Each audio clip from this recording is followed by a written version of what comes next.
Tonight I'm sharing 4 Ring camera clips that still keep me up.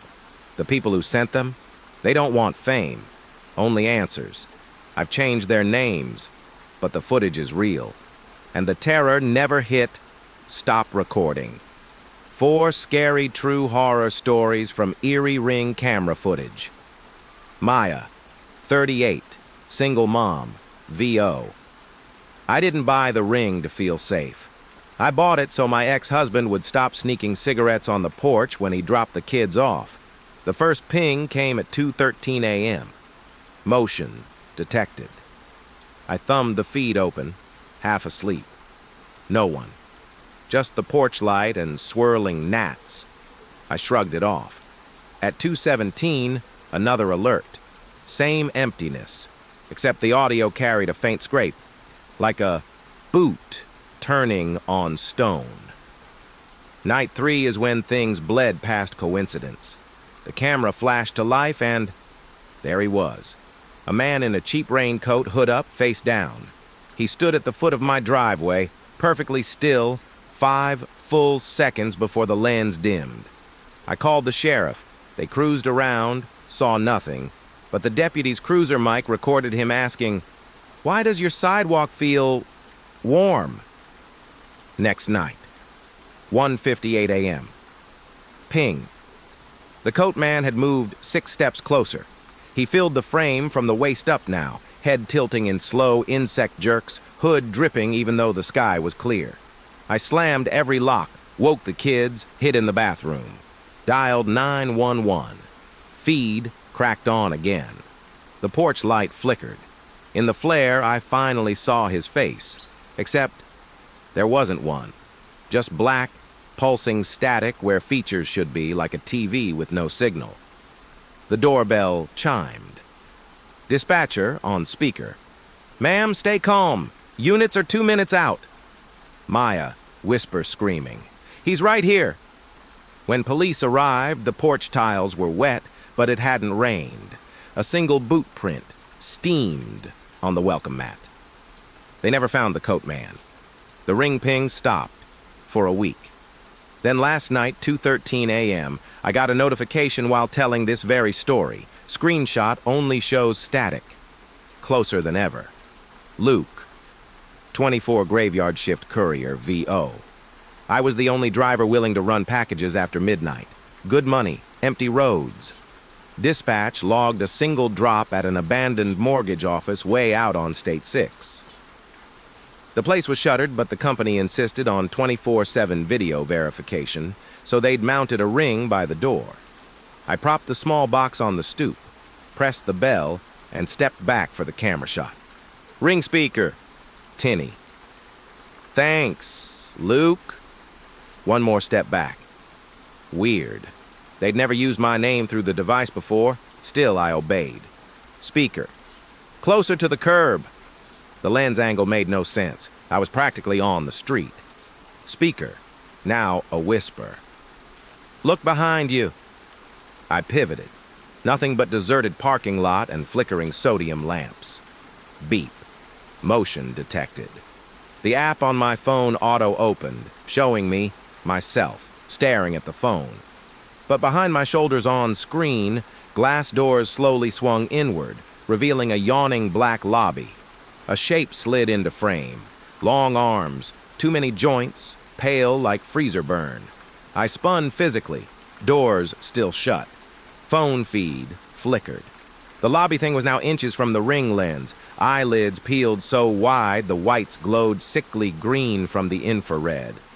Then I realized my phone showed a 2-minute delay. Whatever I was seeing had already happened. I bolted for the van. Behind me, the lobby doors slammed. Wind howled through cracked glass. Back at HQ, I demanded they pull the cloud recording. All we saw was the box, untouched. Yet the timestamp looped twice, flickering from 2:08 to 2:06 to 2:08 again, like someone rewound reality for a better angle. I quit that night, but UPS still emails. Motion detected at State 6. Package not collected. The clip. My empty van idling driver door wide open, headlights aimed at the darkness, waiting for me to climb back in. Jess, 29, solo backpacker, VO. Cabin 19 was the only rental with power this far into Washington's backcountry. Solar-charged, off-grid, came with its own ring for bear deterrence. Night 1 felt magical, aurora tinting the snowfields neon. Until the ring pinged at 12:41 a.m., motion on the deck. Footage, no animals, just dark pines, and my breath fogging as I stepped outside, half curious. I scanned the tree line, silence thicker than the snowdrifts, then turned back, and the cabin door swung shut, locked. I yanked my phone. The ring feed showed the same door, now open a crack, light spilling into the forest. But I was locked out in pitch black. A whisper drifted between the trees. "Come in where it's warm." I circled to a side window. Ring caught my torchlight, bouncing off glass. Inside, footprints, bare, human, tracked melting spirals across the hardwood toward the bedroom. Panic rose like bile. I back-kicked the door. Nothing. Beep. Motion again, but from inside. The camera pointed down the hall at my suitcase, unzipped, clothes rearranging themselves as though invisible hands rifled for a scent. Another whisper. Closer. "You left the fire unattended." Smoke alarm shrieked. Orange glow bloomed inside. I rammed the door. Wood splintered. Heat slapped my face. The living room was empty except for my ring camera, ripped off the wall, dangling by wires, lens tilting toward the open bedroom, recording. On the bed, my phone displayed live ring view of the cabin with me standing in it.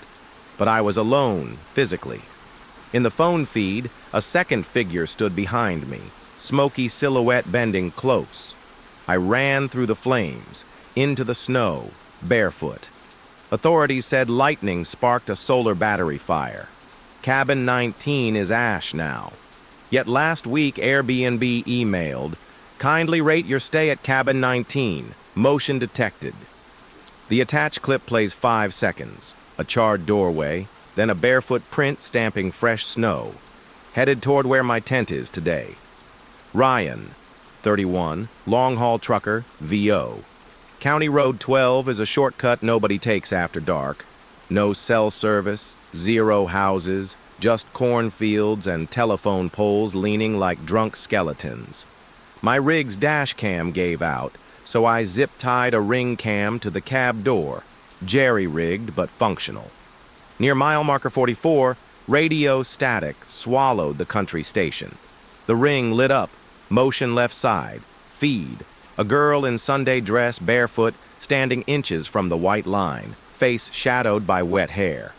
I slowed. Window cracked. Ryan, calling. "You okay?" She didn't move.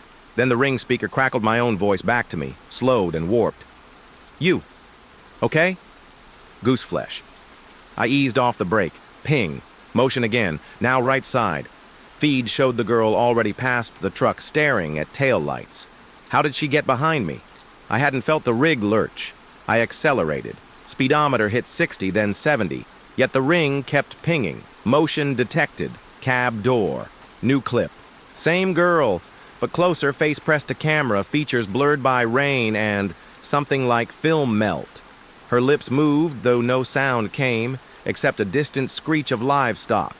Dashboard warning, door ajar. I glanced. The latch indicator glowed red, though the handle hadn't budged. Ring feed cut to black, then came back showing an empty seat. The driver's seat, as if the camera now filmed from the road, watching my truck barrel away driverless. I slammed brakes. The world snapped. Everything normal, seat occupied, but a chill radiated from the cab wall like dry ice. When I stopped at the next truck stop with Wi-Fi, cloud storage showed 2 streams, one from the door, one impossible, shot from 30 feet behind the trailer. That phantom angle follows me every night now, even when I yank the battery. County Road 12 might be miles back, but the camera still finds me, showing a girl in a rain-soaked dress walking just outside the rear lights, keeping pace mile after mile. 4 cameras, 4 chances to rewind reality, and yet nothing resolved. Maybe technology can show us the unthinkable, but never save us from it. Sleep well? Check your notifications? And if your ring lights up at 2:13 a.m., remember they're already closer than the footage shows.